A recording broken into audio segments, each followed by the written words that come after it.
within civil service, but we also have non-state actors. For instance, a coup here, civil society, the religious leaders, the cultural leaders, all these non-state actors must also step in and fight within where they operate.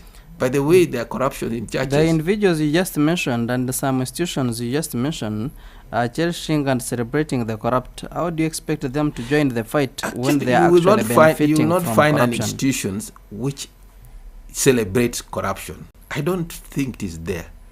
But there are individuals. There are individuals. We are celebrating the corrupt. We are welcoming them in our places of worship. Now they are getting front seats. Yes, that is individuals, but it is not an institution. I don't think you will go to any faith-based organization and they say corruption is good. But no. If we have had individuals that have been investigated and the cases are going on, maybe I would expect such institutions, especially the church, also to join the cause. If Ammon have been convicted, then the church should not give me a front seat, but would join the fight. That is assuming everybody has been converted. At the moment, we have many people who are not converted. And some of those people are actually holding powerful offices. Now, that's why we are calling the other people, the good guys, that there is a strong coalition of the corrupt. The corrupt people, they are well connected in big institutions and even in court, in churches, and in government. Powerful. Okay? It is high time we also have the coalition of the right people, which we are many, by the way. For instance, the people who work in government are just near about 400,000. Okay. I was looking at the statement, the statements of IGG.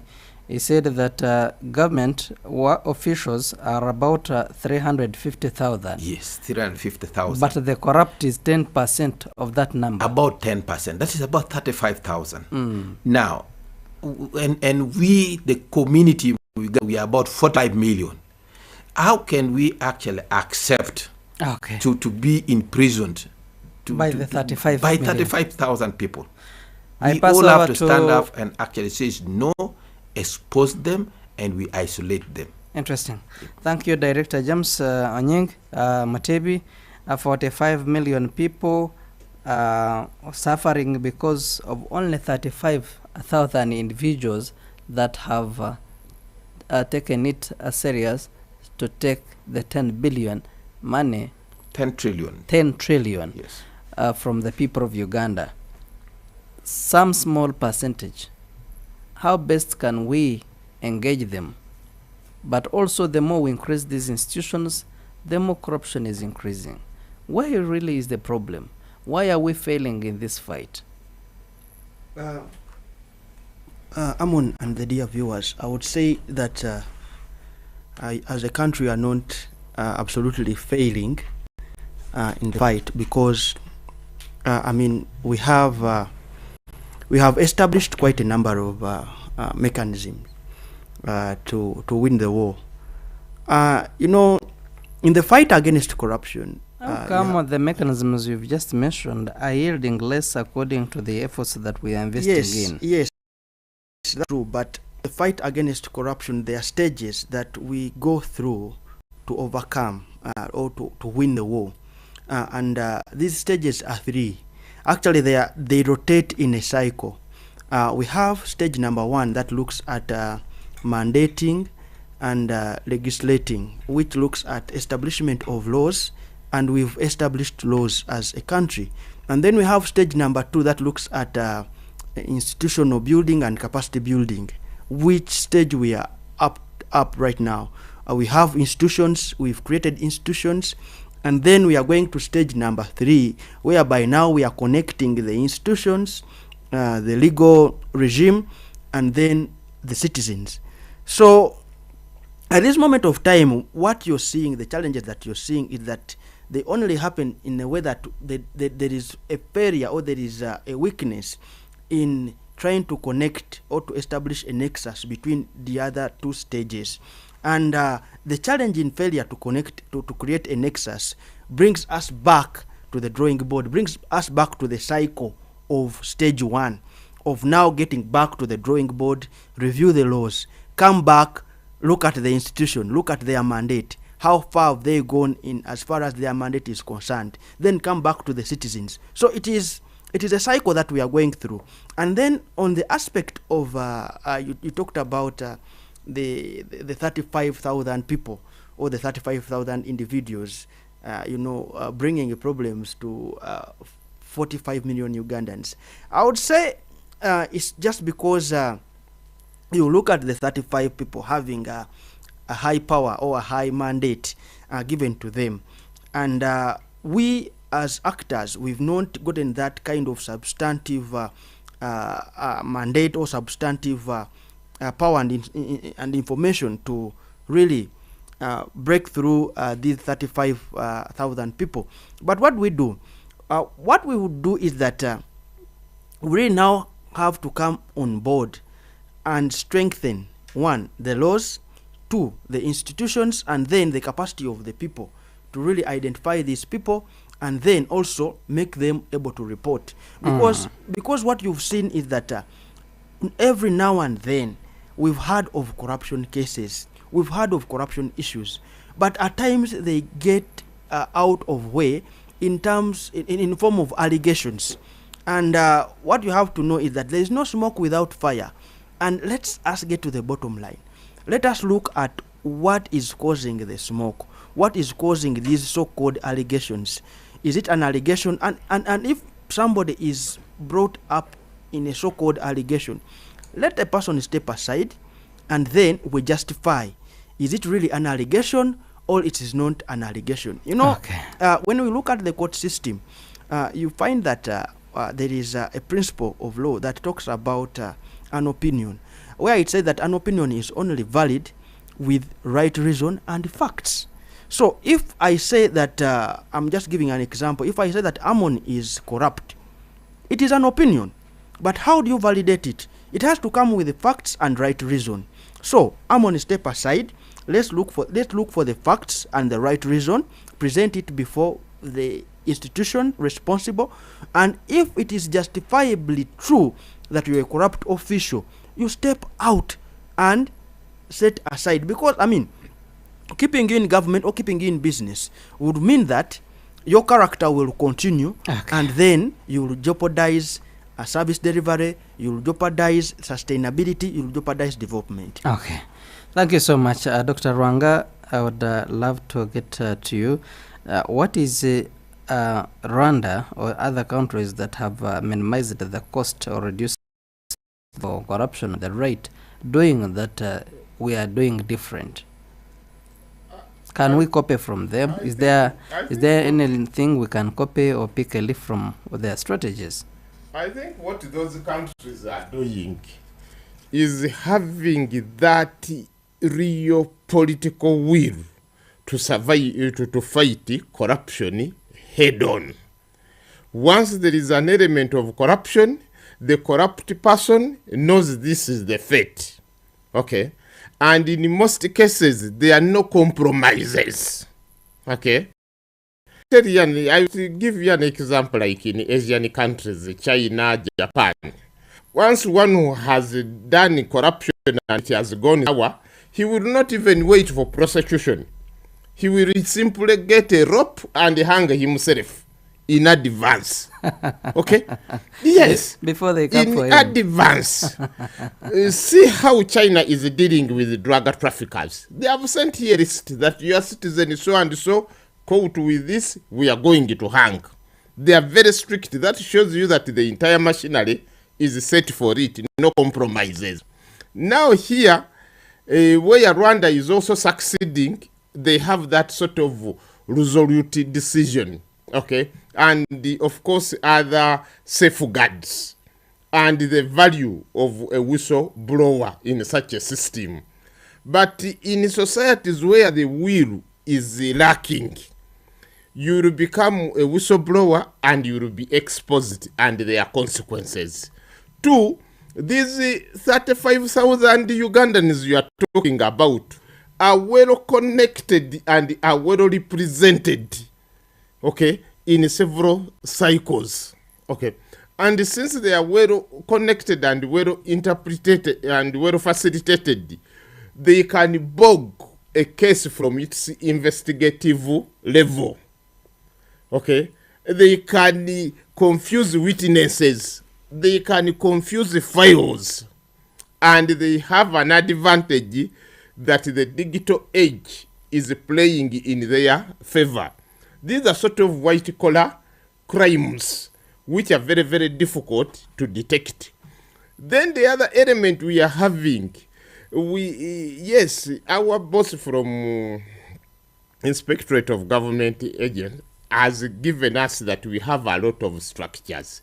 But when you look at these structures we have, there is over duplication of the structures, such that when there are so many structures or when there are so many cooks doing the cooking, you spoil the food. So we believe that there is too much duplication. Let your office be there, okay? And once your office is there, let it be mandated that you are dealing with corruption in parastatal with the civil service. But somebody above will come and is also following the same case. And things get messed up. Instead of succeeding. So it has to do absolutely with the political decision, political direction, political will. But however, even the politics, the leadership has to ensure that it is clean. Because the point you miss politics and the corrupt start funding the politics, then you have lost the entire battle as a country. We have had it in Italy, where we have these people running a real parallel underground economy, the mafias. We have had it in Central America, where we are having these bands and bands of corrupt people, even in doing global trafficking, global what? They are more connected. And they take advantage of the vulnerable. You have been talking and they give a front seat. When you go to these countries like Mexico, where there is Escobar will own an entire region, put their electricity, put their water, put their hospital, build an airport, such that even anybody on the ground has to protect him. And to burst into him, it is not easy. However, we are saying, let the politics help us and return the responsibilities to where they are supposed to be. Okay? If it is agriculture, is it run by competent people? Are they supervised at all levels? Is the money followed up? When you see that agriculture again has subcontracted this one, this is where the problem comes from. Unfortunately, I will always talk about politics. Uganda used it to have key departments, key agencies, key ministries, but when we went into this privatization drive, we tended to undermine government institutions in favor of private institutions which were not as strong and viable and sustainable. Now it became real confusion. The road sector now is an eyesore for the rest of the country. Okay, you have engaged the private sector in road construction. What we thought it was a game changer led to be initiated problems. It is a nightmare. Where you are following the private sector, it is not doing well. There were areas where private sector is capable, like tourism, hospitality industry of tourism, they are capable.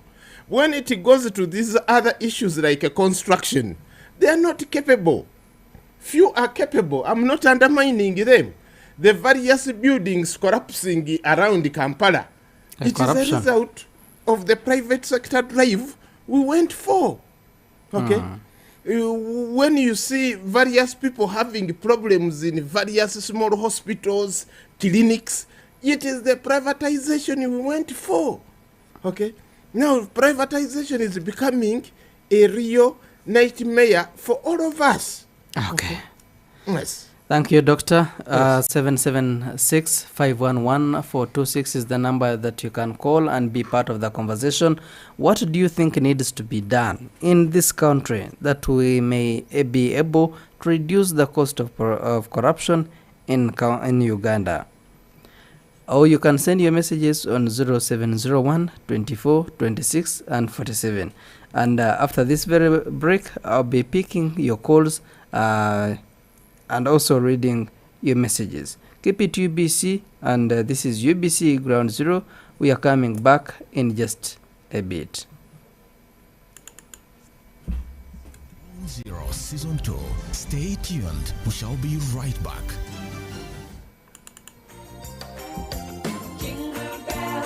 Did you know that Jingle Bells is one of the best known and most commonly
Openyewe is the Director of Research, Education and Advocacy coming from Inspectorate of Government.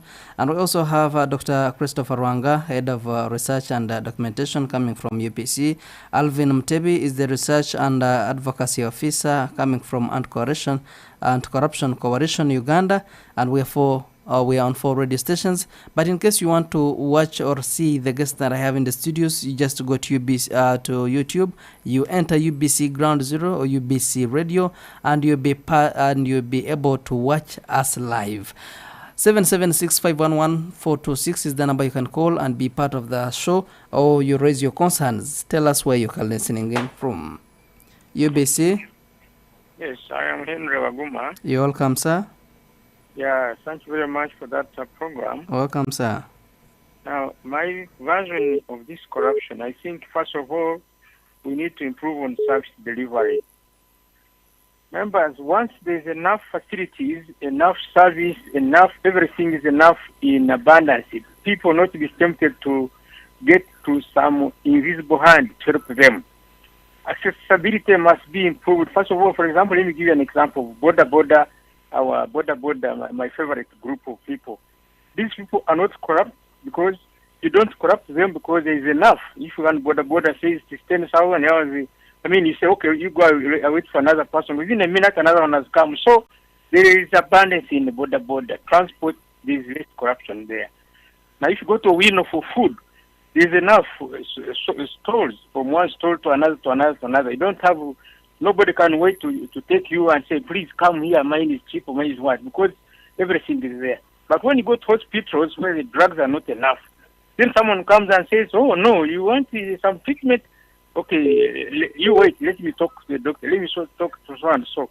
So that is what comes as a problem. That's why the corruption in such institutions because of inaccessibility and services are not available easily. When it comes to jobs, if jobs are available enough, you don't have to corrupt anybody and nobody has to come to you because jobs are there. If admission to university, if for universities are there, enough for universities, you don't have to corrupt. So I think government need to fight to ensure service delivery is improved and the things are available. Number two, the issue of this corruption, I think to me should be thieves, not corrupt. Once you say, or your movie, someone is a thief, everybody will know you, everybody will fight that person. People will not want you at all once people say you are a thief. But when they say he's a corrupt man, they just laugh at you and shake hands because they think you have money. Yes, so I think there's a difference. So can the IDD and other groups put value to this corruption? They call it thieving, stealing. That becomes a more, everybody will participate. But when you say a corrupt person is around there, nobody will bother. But when you say that's a thief, people try to follow you up and they will grab you. Then my final comment is about politicizing situations and conditions. Too much politics in society has also made it difficult to fight corruption. That's my contribution. Thank you so much, sir, for those concerns and for being part of UBC Ground Zero. Live and clear on UBC Ground Zero. Hello. You are live and clear on UBC Ground Zero. From Soba. Rose from? I'm using electricity in my house. But it has been 5 years since the transformer got spoiled. So they put the transformer this week. And now when I saw on my account, they have charged me the service fee of more than 100. Isn't that corruption? Okay. Thank you. 0776-511-426 is the number you can call. Your concern, your name and where you're calling us from, and then your concern. Live on UBC Ground Zero. This is Salma Amin Pasha. Sala? This is Salma Amin Pasha. All right. Your concern. Okay, according to me, yes, there is fighting corruption in Uganda. But how can we fight? It is the government to lead us an example. Because I can't fight corruption when the government, those leaders in the government, they are already corrupt. The jobs, yes, the government will say that they are about jobs. They want people to come and apply. you may find that when you apply again, they will come and have to remove some name because they want only the names which they know, that of their relatives, that of their what. So corruption in Uganda is going to start from the president, letting first stop corruption, then followed by others. I thank you very much. Thank you, Salima, and greetings to the people of Palisa. If you may allow me to read some messages, and then I go back to the studios once, and then Simon, you're listening in from Lila. You say it is time we start death penalty for the corrupt. That will scare away many people and distance themselves from anything called corruption. John Jones, you're listening in from Tororo, and you say the corrupt are investigating the corrupt. How do you expect the hunter to be the hunter is being hunted? Do you think we'll get any positive results? Rogers Mugume, you say many institutions controlling and contradicting themselves. Why don't we have a very few like Office IG and Auditor General? We empower them and they do the necessary. Rather than having many institutions which we have to fund and put in a lot of money which would have used in the fight against corruption. Isn't this already a diversion? All right, you'll be calling us on 776-511-426 and you share your concerns or questions that you would love us to address in this very edition of your Ground Zero. Let me go back to the studios and let me start with you. James Onying, you've heard from the people of Uganda, both for those that have just called in and many others who are sending in messages. If you can reply to their concerns. Thank you, moderator, and those who asked questions or gave comment. I agree with some of the comment, but before I just talk about the comment, let me again go back to my colleague's doctor here. Issues of privatizations. I actually believe that I'm an economist. I studied BCom, so I call myself economist, but I've also done accounting and done investigations. Truly speaking, in the early government, the Butebo one, Uganda had a very good economy.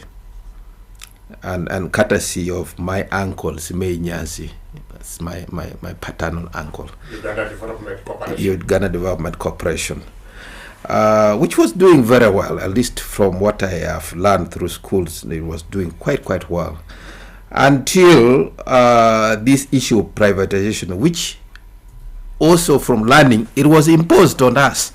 It was imposed on us by the IMF and the World Bank.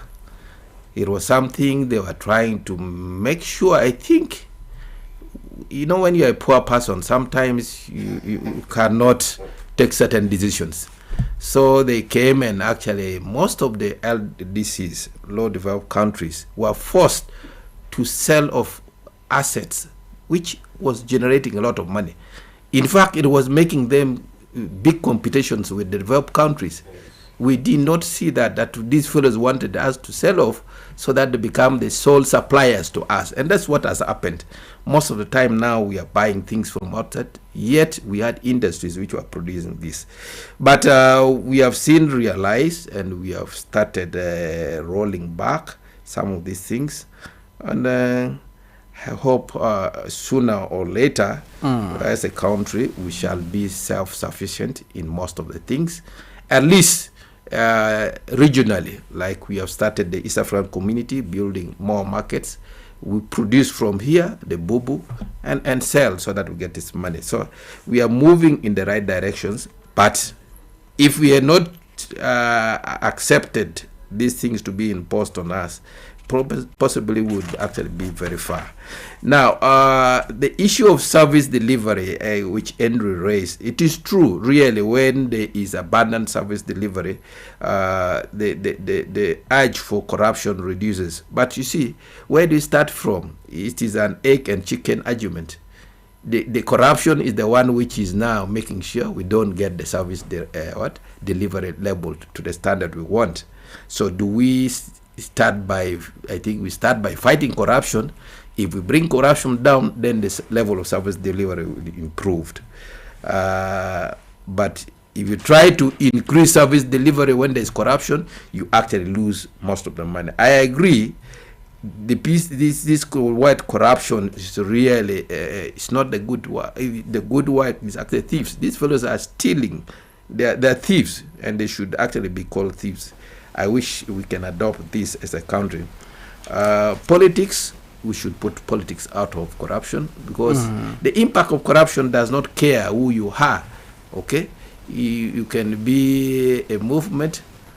And if there is corruption, we are all here in Kampala, we are all suffering from pothole, we are all suffering from jam, okay? It doesn't care that you are movement or not. So corruption should not be politicized. All right. It should really be something all of us have a word saying we don't want it and should be rejected. And by the way, the citizens still play a big role, a very big role. Most of these leaders we talk of that they are corrupt, they are in office, and they're elected by us, the citizens. We should start actually saying, if we hear you, if government doesn't take actions, we know after 5 years we are going to take actions. We reject the person. And there will be difficult. And when we start doing, you remember when the issues of problems in Entebbe Airport, where there was a lot of bribery, the citizen took on the social media. Even the potholes in Kampala, when people started sharing the potholes and the rest, government was forced to come in and start doing something. Although they didn't do enough, we still have a lot of potholes. But at least Entebbe was sorted out. And because the citizen came out and joined the fight and did not leave that fight to anybody by giving information. That the corrupt are investigating the corrupt, do we see any positive results? Now, again, you see, the Ugandans, the people we employ are also Ugandans. And I can't say they're not angels. So definitely we shall get bad apples also among them. But we can still overcome that if the citizens also expose those corrupt people, because it is never an institution which is corrupt. It's individual in the institution, and there are few. I've worked with inspectors for quite some times, and I would challenge somebody to say James Penyui asked for a bribe anywhere. I worked as a director of investigation for so many years. But the temptations are there. I can actually tell you that many people who came to me and says they're offering money, and I said no. Now that is an individual, and the institutions, actually we have within the Inspector of Government a unit which is in charge of actually investigating allegation of corruptions within the institutions. All right. And they report directly to the Inspector General of Government. Thank you, Director. We have been very hard on our staff when the information comes. But so we want to urge the public, whenever you see a staff of Inspector of Government asking for bribe or being compromised, don't keep quiet, report it, and we shall take actions. Report whoever you deem or who asks anything from you in favor of what you want, whether it is service or anything. Let me get to you, Alvin. Many institutions you've heard from the people of Uganda, especially those who are part of us from the other side of radio, and those who are also part of us from YouTube. Many institutions, why not we empower Auditor General and IG, and we establish them, we back them up in that they can lead the cause. We are losing a lot of money to finance and facilitate about 10 institutions that are fighting corruption. Isn't this already a diversion? This is a concern from a listener.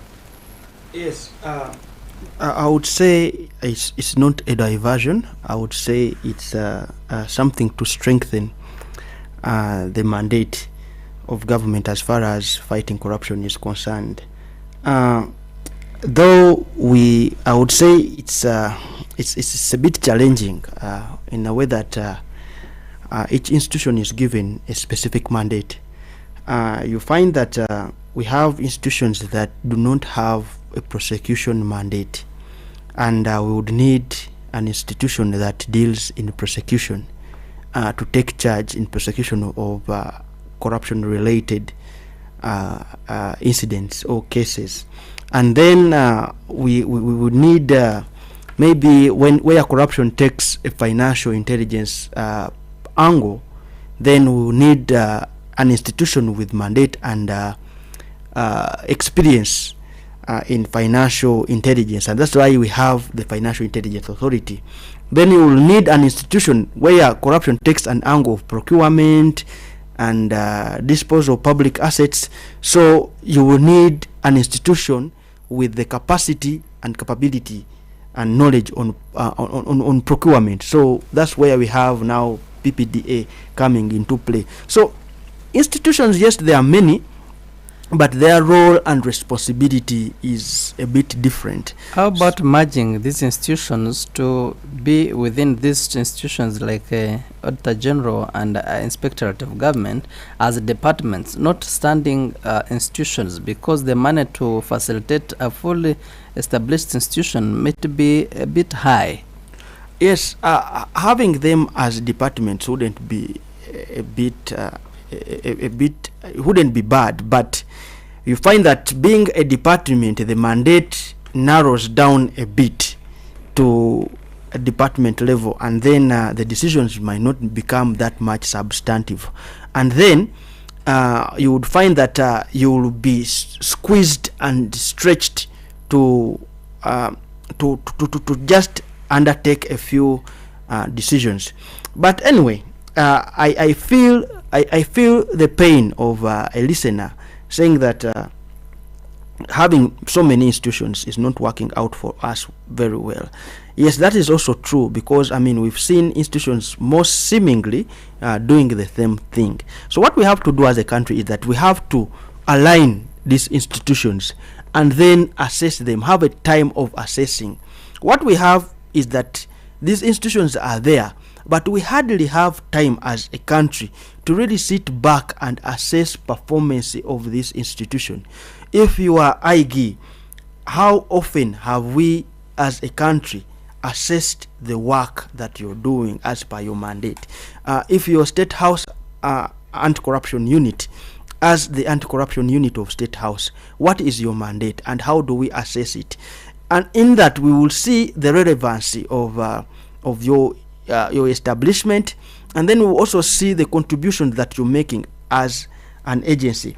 There's also a caller who talked about having punitive actions towards the corrupt people. That is very absolute. We've so much called for having punitive actions towards people convicted of corruption, but you find that the actions that we have are not that much, substantive, looking at the effect or the burden that corruption is giving to this country. You talk of losing 10 trillion shilling, and then you just have we call them restorative, rehabilitative actions towards corrupt people. To me, I would suggest that let us have severe punitive actions towards corrupt people. And then there is somebody who said that government should act as an example.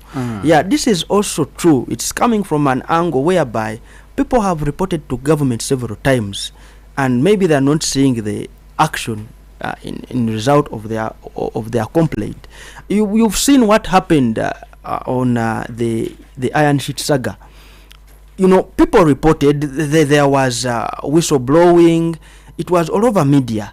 But the response from government, maybe it wasn't that much substantive. Recently, we were attending the District Service Commission's conference, and the district chairperson of the service commission stood up and was like, I come from Karamoja. And it was like, Igi, I'm looking at you, and we are watching with people from Karamoja how you handle our issue of the iron sheets. So that alone shows that people who have put trust in government agencies to respond to their complaints or to their cases, but maybe they are not getting that satisfaction from government as far as handling corruption cases is concerned. And then lastly, the issue of having uncoordinated reports from the institutions of government. That has also affected our war in the fight against corruption. You'll find that we institutions have of government or anti-corruption agencies. basically they are basically institution of government, because now you find that they have the mandate.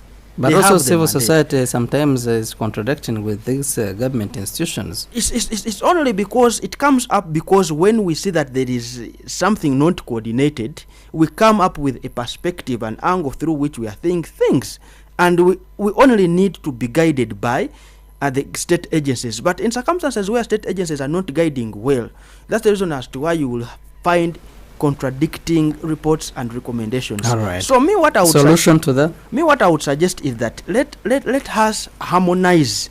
If we are investigating a case of corruption, let us all harmonize and rally behind. But I believe there is an interagency forum. What is that one helping? The interagency forum came into play after us realizing that we have a challenge in coordinating efforts in the fight against corruption, and that's where heads of institution realize that we really need to come together to coordinate and liaise within ourselves as far as fighting corruption is concerned, through experience and examples. Who is leading who? It's out of the 10 agencies that we have that are fighting corruption? They all have the mandate. But in circumstances where we are seeing that, let me say if it is the Mabati issue, and we are seeing that the IG is taking lead in investigation, we agree and we rally behind the IG. We give the IG the necessary support that it needs to front this case. But in circumstances where you are seeing the IG is investigating, and then DPP is also doing another thing, at times it becomes a bit challenging. Okay, if Director James can come in. The lead institutions in the fight against corruption is Inspector of Government. So the other institutions are normally coordinated when it comes to that investigations by the Inspector General of Government. But when it comes to policy coordinations and the rest, then the minister takes the lead, the under interagency forum.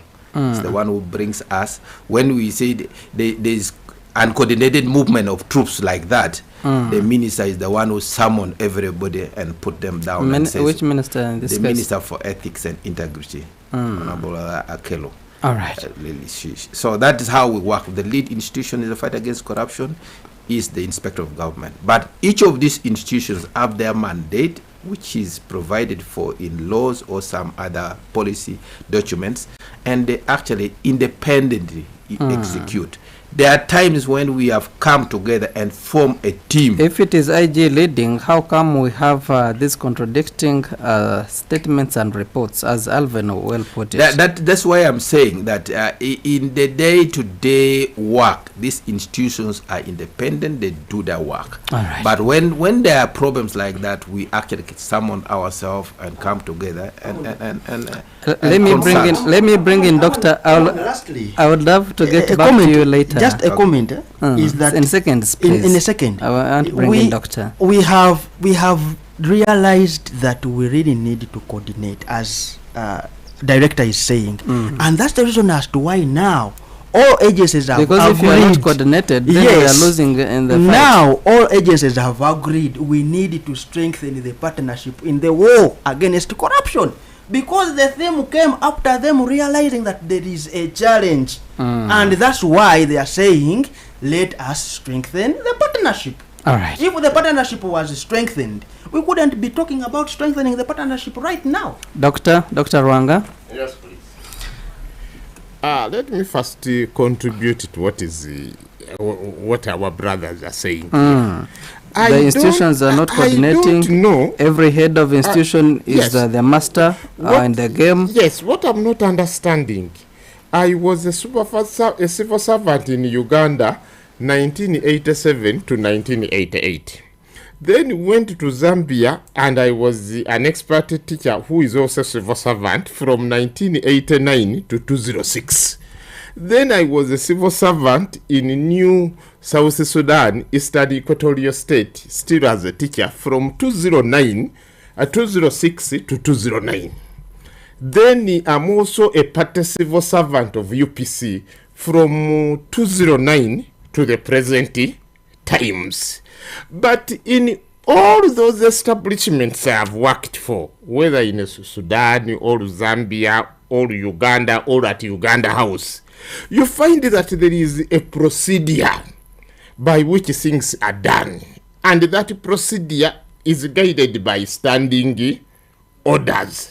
Such that harmony, you as a civil servant at UBC ground zero, if there is anything which is not balancing in your work, your head of department will write to you, okay, and say, can you explain yourself? If the explanation is insufficient, it can forward you to another level still within the establishment. What am I coming for? Most of our brothers and sisters, they charge for corruption cases.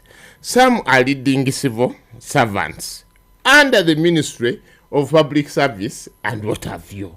You will never see that ministry doing its preliminary work about any of misconduct or whatsoever. Instead, what you see is a very senior, respected civil servant who has contributed being handicapped by a certain agency, which is not even ID, okay?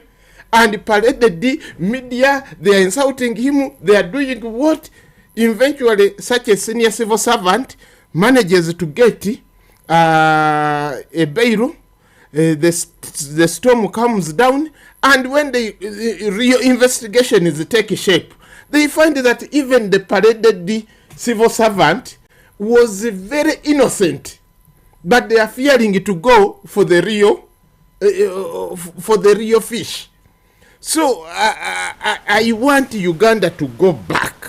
And some time back, someone said that is only fishing the small fish, the net they have. Yeah, but even this small fish in most cases is innocent. It's just screened, or she's just screened on the media, being handcuffed, thrown on a car, which is very indecent. Yet, these corrupt cases need a smooth approach, where you investigate everything silently. You reach a certain level that now you are in position to go public. And the strategies and the approaches we're using as a country are not appropriate? They are not appropriate. It is as if we are media frenzy. You have seen so many big shots being arrested over this PDM money. And when it is followed, it is not them who have misused the PDM money. Paris Development Model money. It is instead the recipients who said, for us we thought this is the money from heaven. Me, I just went and I paid the dowry for my second wife. Okay, you get such explanations while an officer has suffered. All right. So I would request a situation. Is it high time, like one of the listener put it, that we resort to death penalty for the corrupt? I wouldn't even advocate death penalty because our investigations are very weak. But the corrupt are killing so many people. No. So our investigations are very weak. Amon, you will be incriminated and it is found later that you are an innocent soul. Okay? Like our former president, Dr. Paul Milton Obote, has been incriminated in so many things, which so many things now they are realizing that it was not part of him. Okay, so in the spirit I'm trying to say here, let us go slow and let us go back to the real civil service, to the parastatal acts, and we comb these questions quietly. By the time you raise the tempo in the media, you are on the top of investigations. It is the prosecution starting. Okay, this is where we are getting it wrong. Then the other element, they said they are going to start smart audit. That Mr. Wanga Christopher, you have built a bungalow. IGE office is visiting you to try to account for the money. Every time they talk about smart audit, it remains a catchword. And it is very interesting. Okay, I am in a position to account for my wealth, but where is the smart audit? Okay, so these are sort of issues which are causing Ugandans some scares. Then at the same time also, corruption will not end in this country if we don't go for that thing of equality. Where there are a lot of inequalities, they cause pressure, they cause inner feelings, and each one who has been privileged to be in that group, which is either well catered for or well serviced, would not want to lose that opportunity and will not want others to join in. The more we do this corruption, it can raise political questions. Okay? And these political questions can be, we are fed up of school fees which is not explained. Okay. Have somebody at the university who is graduating and you sing hallelujah that I have paid the last semester, it is over. Wait for the bill which is going to come. Hire a gown, hire a program, pay this. You'll find that you pay even more money than of the actual semester. One caller just called in, Rose from Eastern Uganda, says the transformer has been faulty, and when they brought it back, there was a bill of 100 plus. Is it her fault? Isn't that corruption, like you are just saying? Yes. Those are very serious things. And indeed, it is very unfortunate. Even not to have electricity is itself corruption. Okay? Power has been off, and when it comes back, you have to... Even the mere act that you are not having electricity, it is corruption in itself. Okay? And then to make you to pay for service charges, it is also corruption in itself. What can Rose do in this case? What Rose can do, these people have a public relations desk. She should raise the matter through the public relations desk. Thank you, Doctor. Yes. Director James Onyeng, you've heard from the people, you've heard from your fellow panelists in the studios of UBC. Let's go back to the question or the concern of the whistleblowers. Yes. Many people, you're calling the people of Uganda to join in the fight, but they are also scared because when they come, they end up being a part of the case, and perhaps they are not protected. How would you expect the individuals or the people of Uganda to be part of the case when there are still gaps in terms of whistleblowing protection and witness protection? Thank you. True, there is that concern, but it's also true that we have these laws in place, Whistleblower Protection Act, which is there. But they could have been loopholes. But the biggest problem I know as an investigator who has worked in the Inspector of Government for long is the issue of whistleblowers blowing their own cover. That is the biggest problem we face. Most people, when they report issues to Inspector of Government, instead of keeping quiet, they now go around telling everybody IGG is going to come, IG is going to come tomorrow, next week, and the rest. So in the process, they blow up their cover, and the people get to know who has reported. I would want to actually urge people, first of all, that multiple reporting. If you want to write to IGG and leave it there. But you find somebody reporting, he has copied the letter to 10 different offices. Some of the offices have nothing to do with investigations. And those are the problems which end up actually exposing the people. Of course, the corrupt were still in office, and they can actually take certain actions which is bad against the person they know have reported them.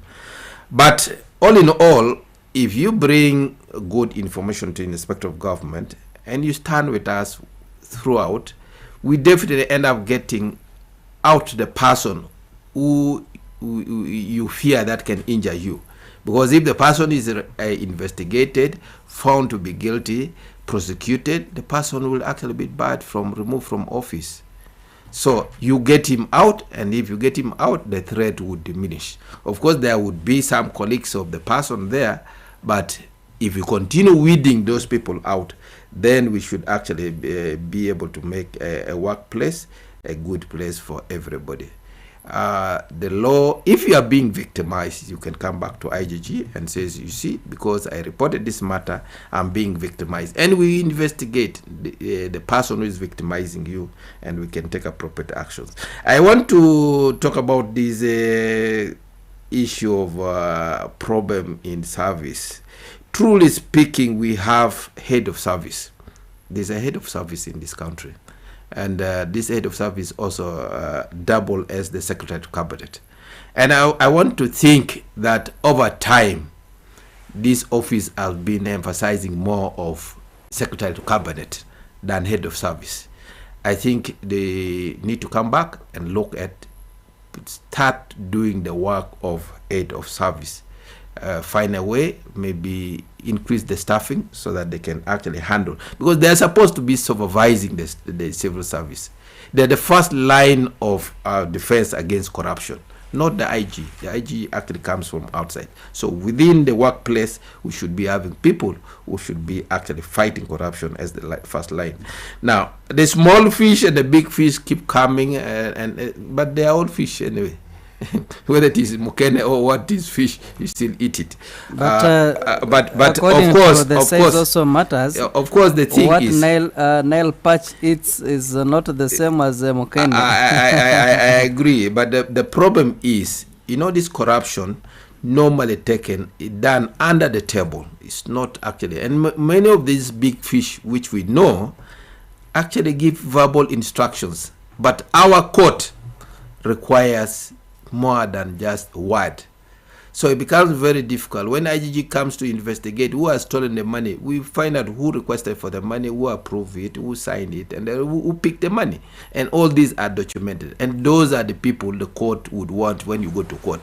But if they come and tell you, but you see this money, I picked it and gave it to the boss, you go to court, court will just throw that one out. So that is the problem, and that's why we are moving away. We actually introduced this issue of lifestyle audit, because when somebody steals this money, the money ends up in some asset somewhere. This is not thrown away.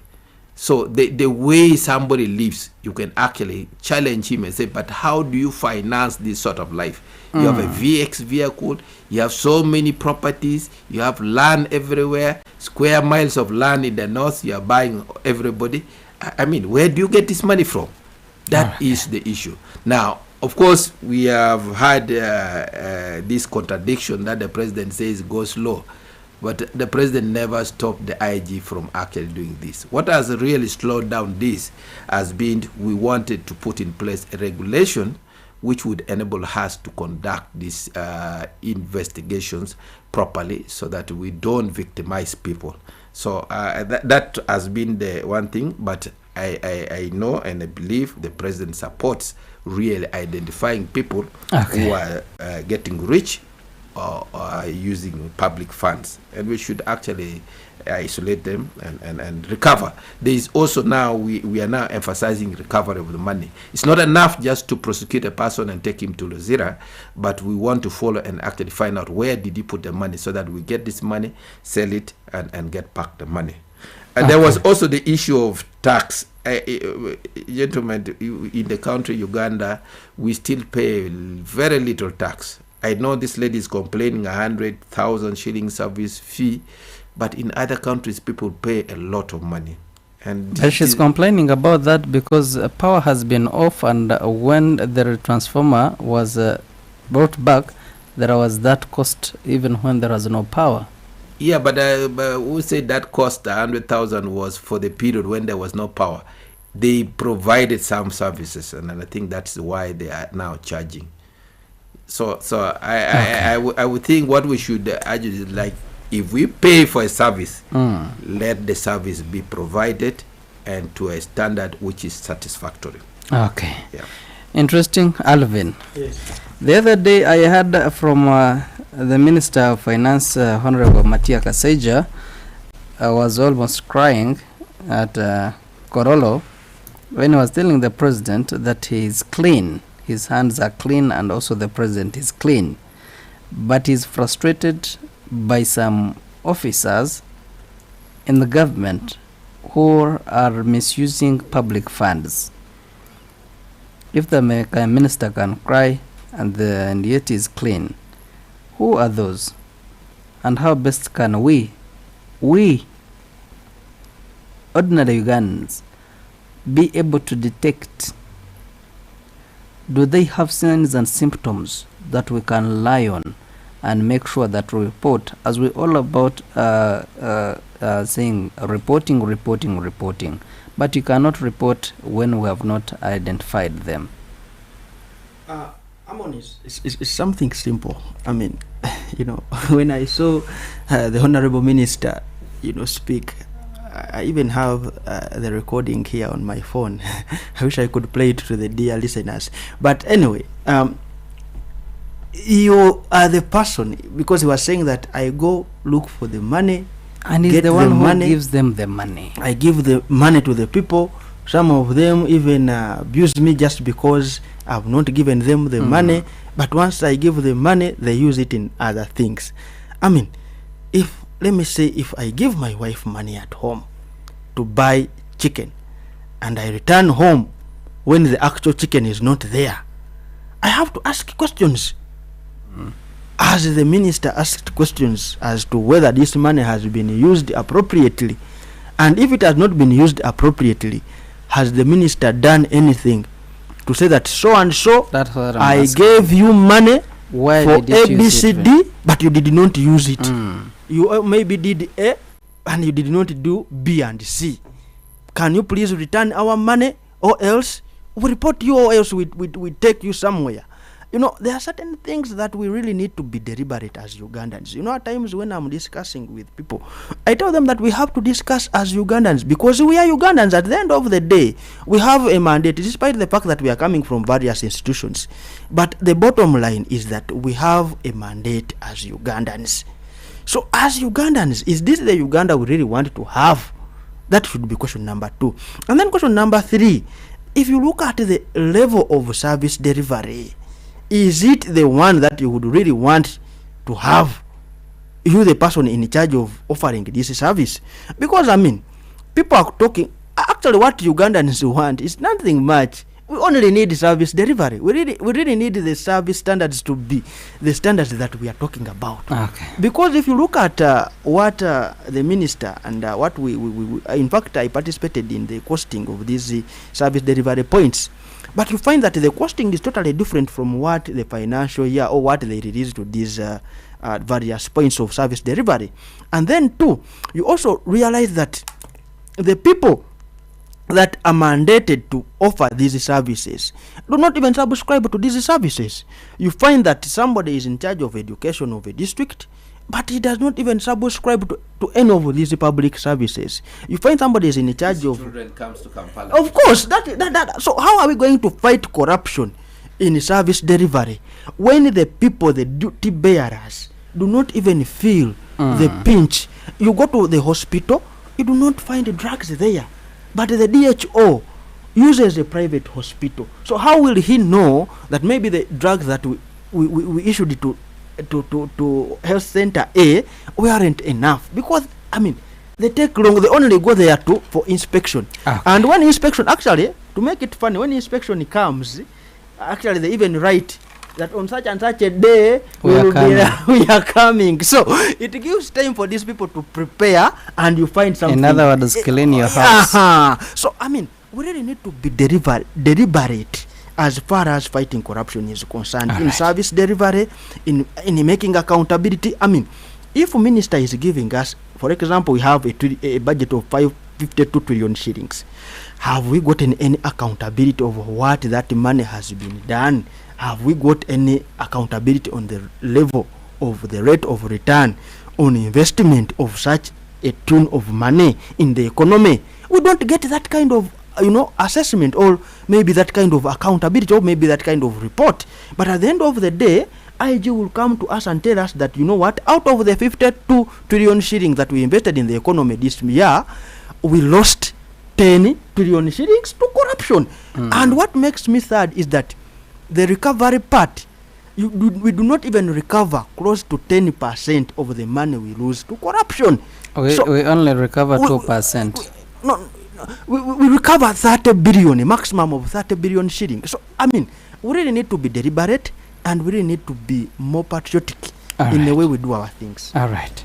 Dr. Ranga, there is a school of thought and which many and some Ugandans subscribe to, that the level of corruption in this country is increasing day by day, so there is less we can do, but rather to be part of the game and swim in the same waters.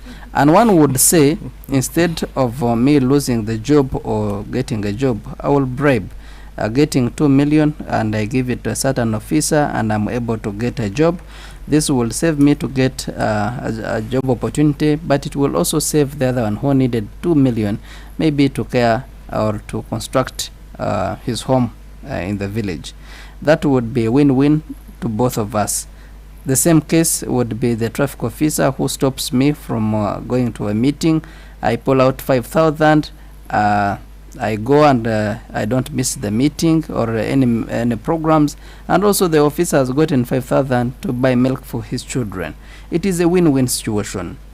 Singapore and many other countries benefited from corruption. Is it high time that we also swim in the same waters?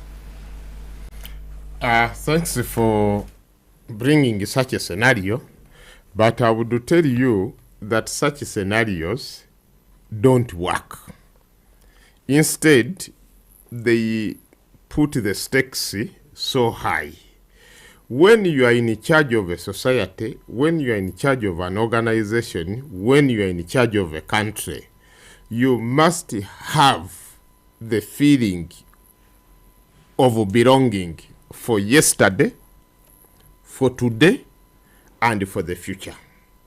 Now, for today, you are in a position to pull out the 20 million and share and achieve whatever you want on a short-term basis. Suppose tomorrow you are not there. What is going to happen to your grandchildren? What is going to happen to the new generation? As I told you, we are the founding partners of Uganda, all fathers of Uganda. But our generation of who delivered Uganda's independence is no more. There is a younger generation. And if we left that younger generation battle with this corruption, take it from me, they will not be immunized as they are supposed to be immunized. They will be stunted. They will not get decent education. And they are bound to die along the way. And if they don't die, they are not likely to have decent education to get them good jobs. And when they don't get good jobs, it means that you are having an army, a collection of younger people who have no skills, who have no empowerment in whatever they are doing, and they are bound to be recruited and be part of the instability. And that instability, I think, which country recently in Asia experienced it, where people moved massively into state house? Bangladesh. It was one of the Asian countries. You are not going to end those scenarios, because right now as we are talking, the rich who are staying in our vicinities, they have put on wall fences, they have put on electric wires, they are hiring people to guard them. But wherever there is an opportunity for the poor to pounce on whatever property is left outside, all in the name of looking for collecting bottles, that poor will do damage. Now he's still shy because he can still get some cramps from here and there. Time will come when they are really hot. And you just see, Lucky Dube has died by people who did not even know him. They wanted just to take a car, or they wanted to snatch a watch. You are bound to have such type of scenarios from now and then. And when you have such scenarios, you cannot justify this. What do we want to say? Okay. All these corrupt countries, there are the developed countries list them down, start advising their citizens that don't do business in that country unless you have engaged our intelligence agencies to give you the details. Okay. So even the money you are waiting for to bring in for investment, you'll never see it. Thank you, Doctor. Yes. Time is not on our side. I would ask to start with you, Doctor, to give us your last comments and parting shots as we end our discussion today. Indeed, we should look at the bigger picture of corruption and don't settle for less, because this corruption has a potential of eating us if we are not very careful. It has a potential of eating us up, and it has not only eaten us just at the beginning, but it has a potential of destabilizing the entire region. I will not be so unkind, and I mentioned some countries, but you will find that when now we are having traffickers, they are caught with the Ugandan passports. But when you verify deep, those at times are not Ugandans, though they are traveling on Ugandan passports. And you find that a system has collapsed. Okay. Then when it comes to us legitimate people traveling, they will tell you, to give a visa to a Ugandan, you have to think twice. If it is a person from Botswana, you just give minus argument. So those things start coming in and you get blacklisted slowly by slowly. Okay. Right. Which is very unfortunate. So the government should settle down, clean up the politics, empower political players, and we be ready to watch against corruption. Thanks very much. Thank you, Doctor. Alvin Matevi, Yes. your parting shots. Yes, me, I would only say that let us be patriotic and let us keep strong.